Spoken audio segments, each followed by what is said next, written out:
Glorious Primer all over. She thinks she's funny, which she pretty much is. Concealer in Scarlet, just tap, tap, tap. Doesn't need too much. And then I'm using the BB cream in Bisque and Honey. I mix them together to get a perfect color for her. And then I'm going to apply some eye primer to make her shadow stay. And then we're just dusting all that off to make it a little bit cleaner. And I am contouring with the contour palette, just doing the dark. She doesn't need too much contour. And now I'm going to apply Provoked mineral pigment on her eyes. That's going to be a little bit darker because we used the eye primer. And again, I'm just dusting off some of the mess that I made. And I'm just blending that out really, really good before I apply the next color. And this is Magnificent Matte Splurge Cream Shadow, which is wonderful. It blends really well, and I'm going to use it as the eyeliner as well. This is now my favorite eyeliner. And now we're going to apply the 3D Fiber Lash Mascara. We do gel first, then fibers.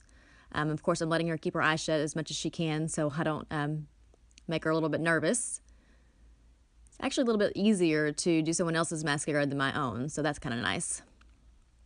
Now I'm going to go back and I'm going to blend in that Splurge Cream Shadow. I like to wait and let it dry since it dries to a powder before I blend because I feel like I get a better blend.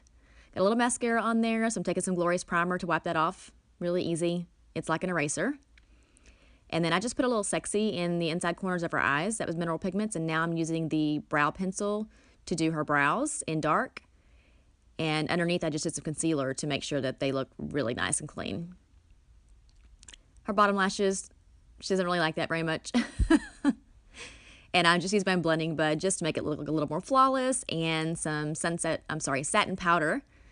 Just a dusting. Now I'm using blusher in Seductive. And again, I'm using a little bit of some e.l.f. highlighting powder just to give a little light underneath her eyes. Again, dusting off. I like to have a really clean look. That is Sexy eye pigment on her eyes and her nose as a highlighting powder. It's one of my favorite highlighters right now if you like a powder. And now I'm doing a little bit more contour on her nose, trying not to get that nose ring, which is kind of difficult. And that is Livid Lip Gloss, which I love. It's bronze. It's just perfect. And she's all done.